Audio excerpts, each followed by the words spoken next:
দূষিত করি, জল দূষিত করি, প্রাণীদের হত্যা আমরা করি। কেন? এই নিসর্গ আমরা নষ্ট করি, যদিও আমরা জানি যে আমরাও হলাম এই নিসর্গেরই অংশ। এবার দেখুন, শরীরের কোনো অংশে যদি আগুন ধরান, আস্তে আস্তে সমস্ত শরীরও জ্বলে যাবে। সেইভাবেই নিসর্গ যদি নষ্ট হয়ে যায়, তাহলে মনুষ্য জাতিও নষ্ট হয়ে যাবে। তাই এই যে নিসর্গ আপনি দেখছেন, এই পুষ্প, এই বৃক্ষ, বায়ু, জল, এদের সকলকে রক্ষা করুন, নষ্ট নয়। মনে রাখবেন, যদি নিসর্গ থাকে মানুষ থাকবে, যদি নিসর্গ থাকে তাহলেই জীবন থাকবে। আসুন আমার সাথে ভালোবেসে বলুন, রাধা রাধা। এই সংসারের সবথেকে বড় সুখ কি? কেউ বলবেন নিজের লক্ষ্য প্রাপ্ত করা, কেউ বলবে করা। কখনো কাউকে সেবা করে দেখুন। এই সেবা দ্বারা অন্য কোনো মানুষের আশীর্বাদ লাভ করাতেই সুখ রয়েছে। আপনার সেবা ভাব দ্বারা যখন কোনো মানুষ নিজের অন্তরাত্মা থেকে আপনাকে আশীর্বাদ করে, তার থেকে বড় সুখ আর কিছুই নেই। কারণ প্রত্যেক মানুষের মধ্যে ঈশ্বর বাস করেন। নরের সেবাই হলো নারায়ণের সেবা। নিষ্কাম সেবা করাই হলো সব থেকে বড় সুখ। তাই নিজের অন্তরে সেবার এই ভাব জাগ্রত করুন। যে সুখের কথা আমি বলছি, সেই সুখ অনুভব করেই দেখুন। এই মন সুপ্রসন্ন হয়ে বলবে, রাধা রাধা। এই সংসারে সবাই বলেন, আমি অর্জুনের মতো হয়ে উঠতে চাই। সবাই চায় যে তারাও যেন অর্জুনের মতো গান্ডীব লাভ করে। তারাও চায় যে তাদেরকেও মহাদেব এসে পশুপতি অস্ত্র দান করবেন। তারাও এটাই চায় মহাভারতের মতো মহাসংগ্রামে বিজয়ী হতে। কিন্তু সবাই ভুলে যান যে অর্জুন যা হতে পেরেছিলেন, সবকিছুই অর্জন করেছিলেন। যদি আপনিও অর্জুনের মতো গান্ডীব লাভ করতে চান, তবে আপনাকেও তার মতোই শ্রেষ্ঠ কাঠ নির্বাচন করতে হবে। সেই কর্ম আপনাকেই করতে হবে। তার প্রত্যঞ্চা যাতে তীব্র হয়, তার জন্য আপনাকে সর্বশ্রেষ্ঠ দড়ি খুঁজে বের করতে হবে। আপনার বাণ যাতে ঘাতক হয়, সেই জন্য আপনাকে নতুন নতুন ধাতু খুঁজে বের করতে হবে। সেই শিক্ষা আপনাকে লাভ করতে হবে, তবেই আপনার ইচ্ছে পূর্ণ হবে। অর্জুন হওয়া বড়ই সরল, যদি আপনি কিভাবে অর্জন করতে হয় তা জানেন। শুধুমাত্র স্বপ্ন দেখেন যারা, তারা কখনোই অর্জন করতে পারবেন না। কিন্তু যদি কেউ অজ্ঞাতবাস ভোগ করতে পারে, যদি কেউ লাক্ষাগৃহ থেকে পালিয়ে বাঁচতে পারে, যদি কেউ কঠোর তপস্যা করতে পারে, প্রতীক্ষা করতে পারে এবং পরিশ্রমও করতে পারে, তাহলে সে অর্জুন অবশ্যই হয়ে উঠবে। যদি আপনি অর্জুন হয়ে উঠতে চান, তাহলে কর্ম করতে শিখুন। আর আমার সাথে ভালোবেসে বলুন, রাধা রাধা। জীবন থাকলে লক্ষ্য অবশ্যই থাকবে। যদি লক্ষ্য থাকে, তার পথ অবশ্যই থাকবে। যদি পথ থাকে, তাহলে বাধা অবশ্যই থাকবে। আর এর ওপরেই নির্ভর করে যে আমরা জীবনে সফল হব না অসফল, পুরস্কারের ভাগীদার হব না। কিন্তু সেই ব্যক্তিরা কারা যারা প্রকৃত অর্থে মনুষ্য জীবন যাপন করেন? এনারা হলেন সেই ব্যক্তি যারা পড়ে গেলেও আবার উঠে দাঁড়ানোর চেষ্টা করেন, নিজের ভেঙে পড়া অস্তিত্বকে আগলে নিয়ে আবার একটা আকার দেবার চেষ্টা করেন, ভগ্ন আশাকে আবার একটা নতুন দিশা দেন। অসফল হওয়ার পরেও থামেন না, আবার এগোতে থাকেন। অসফল হওয়ার পরে যদি আপনি থেমে যান, তাহলে সাফল্য আপনার সামনে অপেক্ষা করে, কিন্তু আপনি তা দেখতে পান না। তাই জীবনের সংঘর্ষে অংশগ্রহণ করতে শিখুন। জীবনের সংঘর্ষ থেকে পালাবেন না। পাওয়া ডানা কি করে ব্যবহার করতে হয়। আর আপনার চোখের সামনে আপনার সন্তান এই আকাশে উড়তে থাকবে। তাহলে আসুন আমার সাথে ভালোবেসে বলুন, রাধা রাধা। সংসারে সবচেয়ে পবিত্র মানা হয় গঙ্গা জলকে। কখনো ভেবে দেখেছেন কেন? কারণ গঙ্গা জলের আবির্ভাব অত্যন্ত শুদ্ধ হয়, তার জন্ম শুদ্ধ হয়, যেখান থেকে তার শুরু সেটাই শুদ্ধ হয়। আর শুরুটা শুদ্ধ হওয়া অত্যন্ত আবশ্যক। আমাদের জীবনে সবই শুরু হয় আমাদের ভাবনা থেকে। নিজের ভাবনাকে শুদ্ধ রাখুন, কারণ এই ভাবনা থেকেই আবির্ভাব হয় শব্দের। আপনার শব্দ শুদ্ধ সংসারে, এই জীবনে নিজের ভাবনা শুভ রাখলে, শুদ্ধ করলে আপনার মন সুপ্রসন্ন হয়ে বলবে রাধা রাধা। মানুষ জন্মগ্রহণ করে, তার সাথে ভয়েরও জন্ম হয়। ছোটবেলা থেকেই আমাদের মনে কোনো না কোনো প্রকারের ভয় থেকেই যায়। কেউ এই বিষয়ে ভয় পায় যে তার কোনো বস্তু তার থেকে দূরে চলে যাবে, কেউ এই বিষয়ে ভয় পায় যে আমি নিজেকে হারিয়ে ফেলব, কেউ এই ভেবে ভয় পায় যে আমার প্রিয়জনেরা তারা যেন আমার থেকে দূরে না চলে যায়, কেউ এই ভেবে ভয় পায় যে আমরা যেন পথ না হারিয়ে ফেলি, আদি ইত্যাদি। কিন্তু সত্যি কথা বলতে, ভেবে দেখুন এই ভয় বাস্তবে কি? শুধুই একটা মনোস্থিতি, আর কিছুই নয়।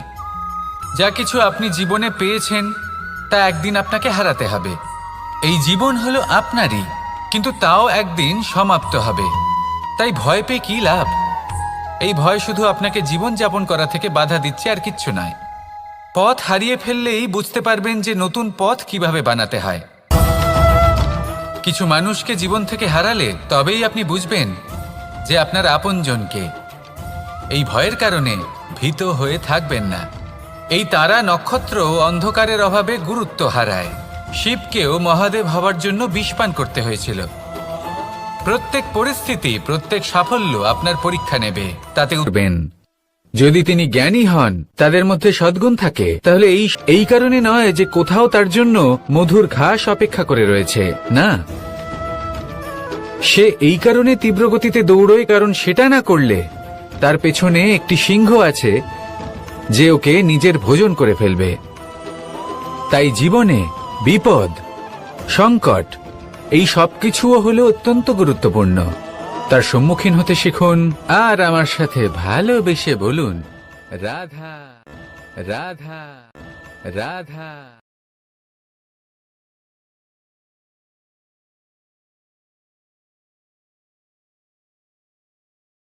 লক্ষ্যে পৌঁছানো অত্যন্ত কঠিন হয়।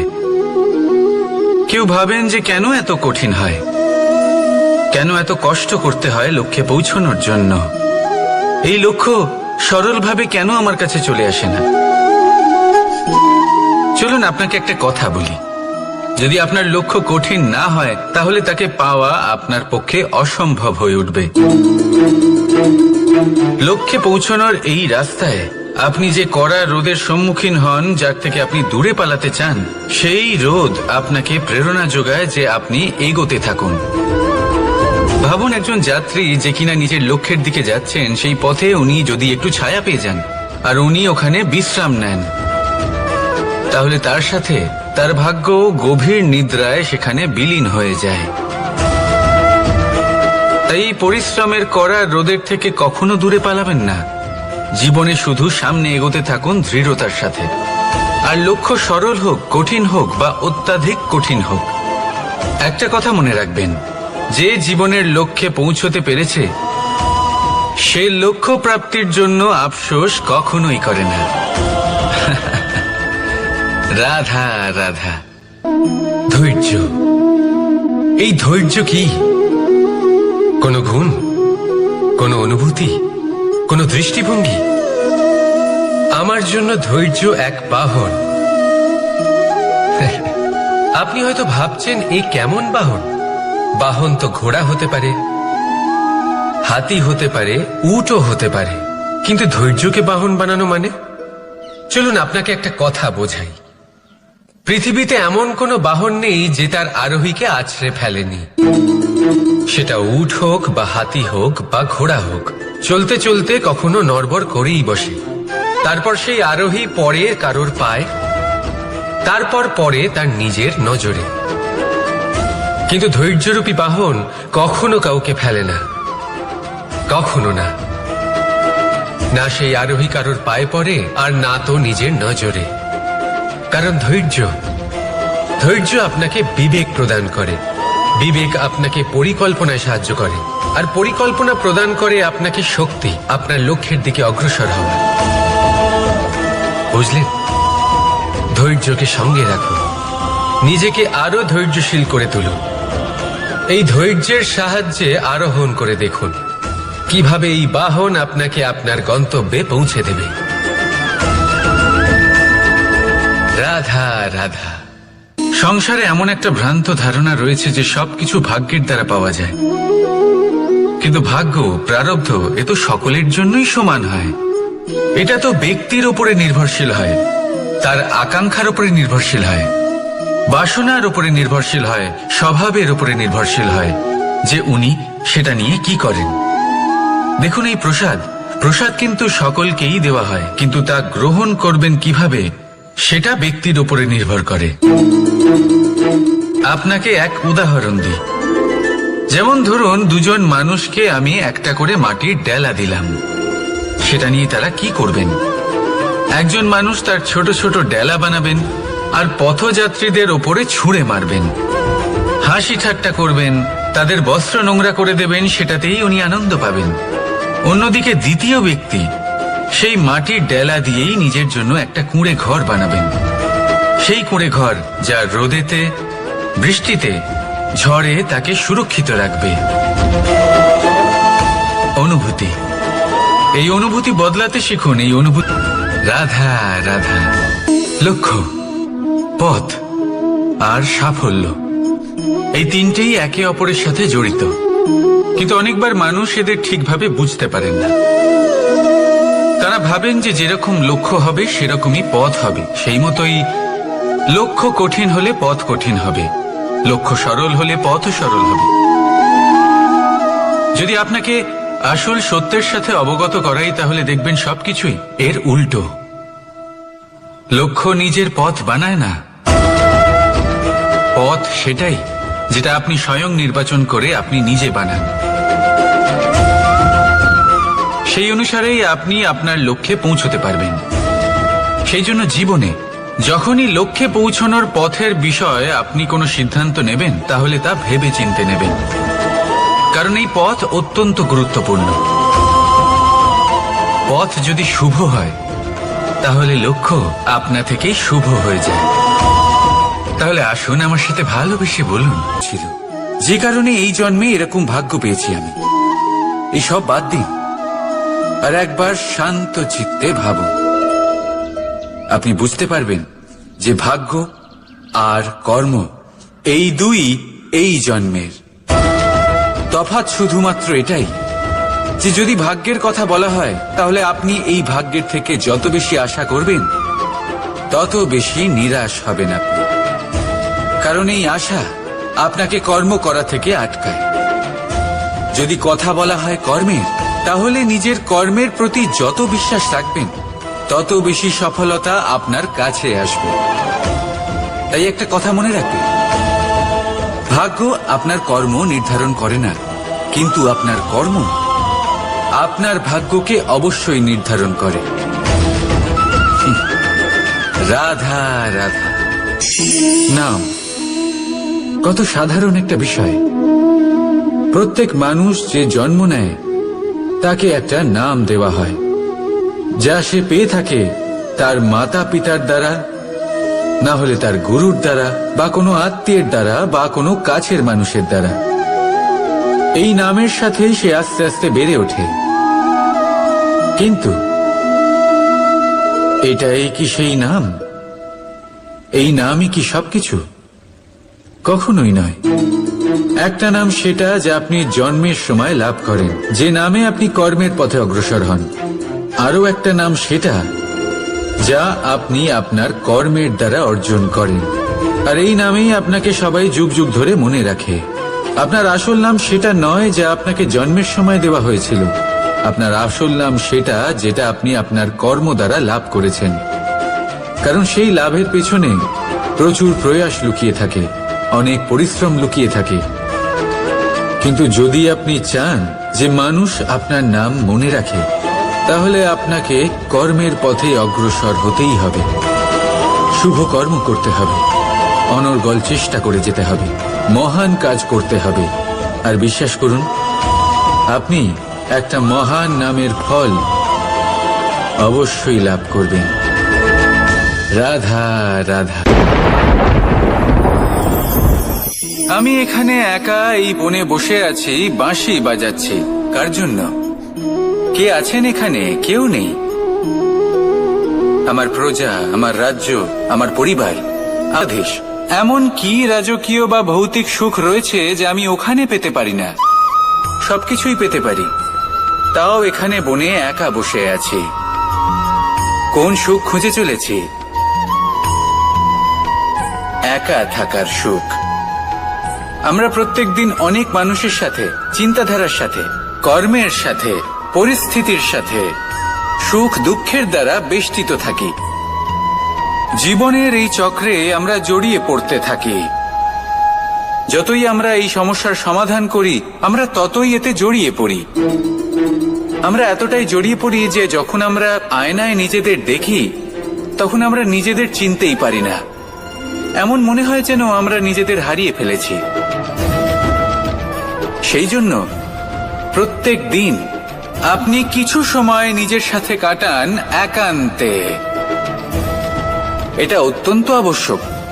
নিজের অস্তিত্বের গভীরে গিয়ে দেখতে শিখুন, নিজেকে বুঝুন। অদ্ভুত শান্তির অনুভূতি হবে। যেমন এই বায়ু, এই বৃক্ষ, এই পুষ্প, এই নিসর্গ, এদের মতো আপনিও কখনো একলা হতে শিখুন। কখনো নিসর্গের একটা অংশ হয়ে দেখুন। এই মন প্রসন্ন হয়ে বলবে রাধা। একবার একটা শেয়াল বলল, আমি তো এরকম কিছু করিনি। কিন্তু যদি আপনি এরকম বলেন, কোনো প্রমাণ দিন, এর কোনো সাক্ষী আছে? তখন রাজা সিংহ পেঁচাকে ডেকে পাঠালেন, যে সেই মুহূর্তে বৃক্ষের শাখার ওপর বসেছিল। সে সব কিছু দেখেছিল। পেঁচা সব সত্যি কথা বলল, আর শেয়ালকে মৃত্যুদণ্ড দেয়া হলো।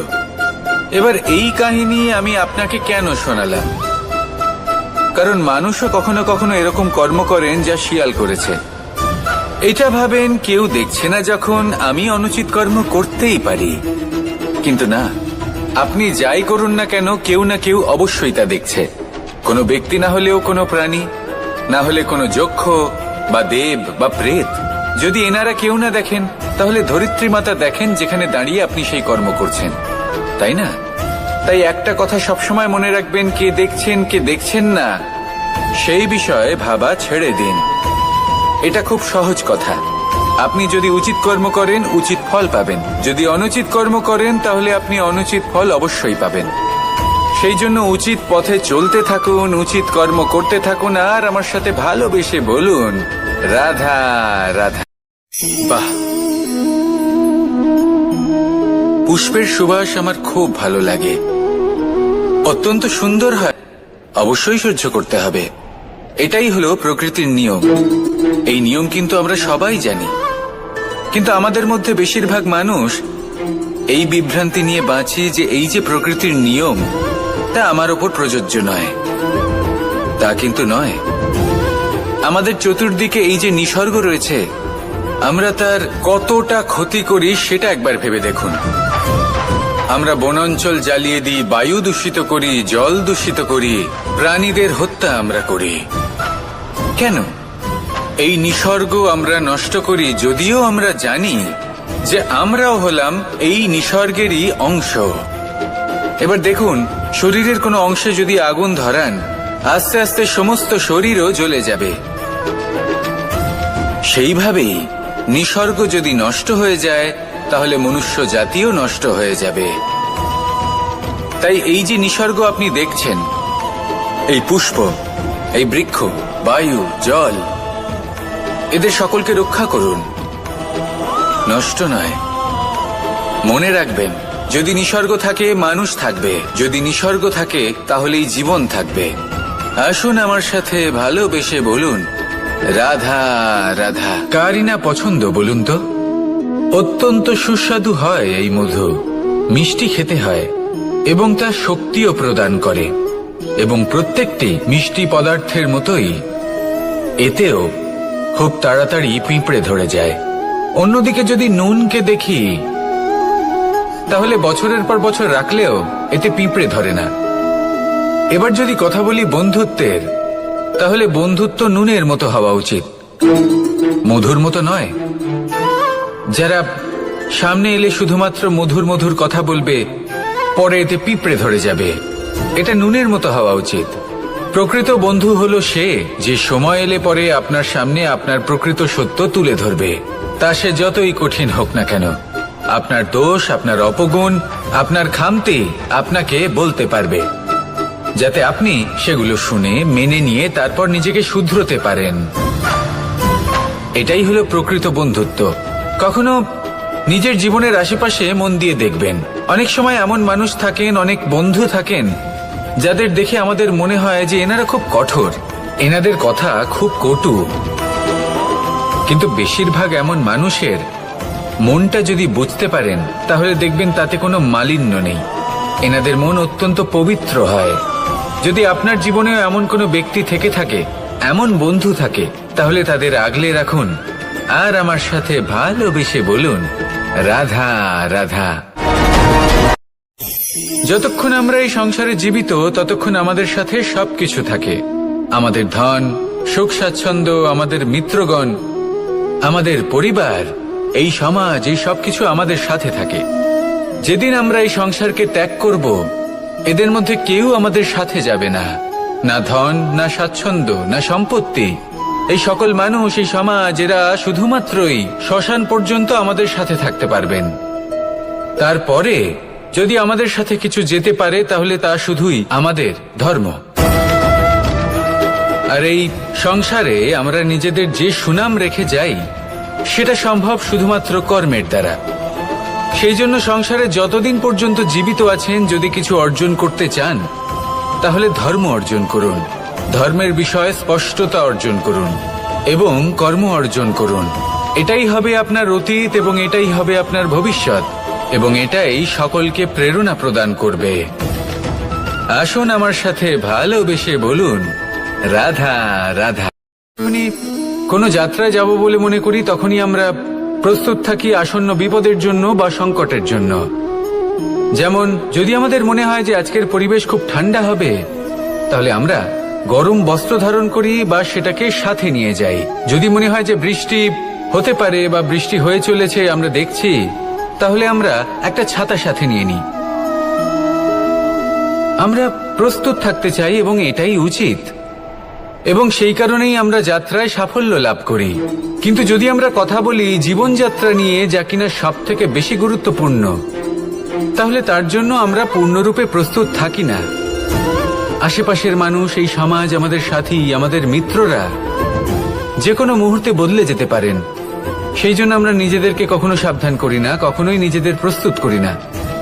আমাদের এটা কখনোই মনে হয় না যে এরকম হতে পারে, আর সেই কারণেই শেষে গিয়ে আমরা অত্যন্ত দুঃখ পাই। একটা অমূল্য শিক্ষা আছে যেটা আমাদের লাভ করা উচিত, সতর্ক থাকা উচিত। এই জীবনযাত্রার জন্য শুধুমাত্র এই পরিবেশের বিষয়ে তথ্য সংগ্রহ করা বা তাকে অনুমান করা, এটুকু হলেই চলবে না।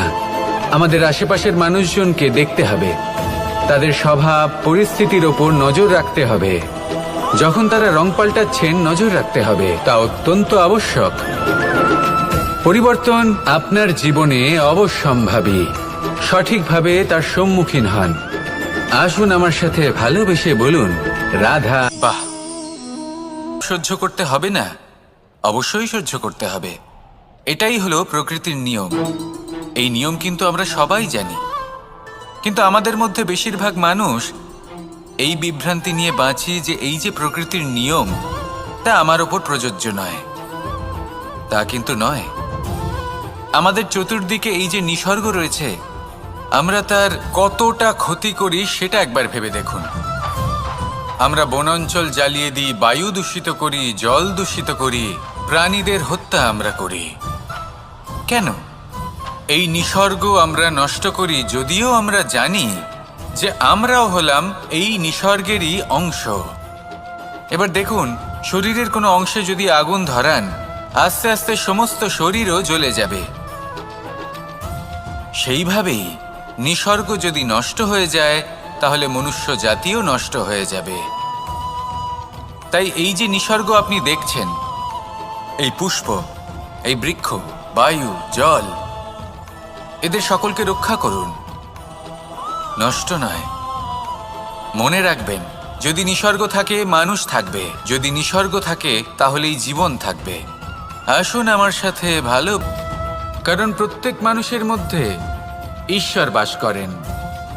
নরের সেবাই হলো নারায়ণের সেবা। নিষ্কাম সেবা করাই হলো সব থেকে বড় সুখ। তাই নিজের অন্তরে সেবার এই ভাব জাগ্রত করুন। যে সুখের কথা আমি বলছি, সেই সুখ অনুভব করেই দেখুন। এই মন সুপ্রসন্ন হয়ে বলবে, রাধা রাধা।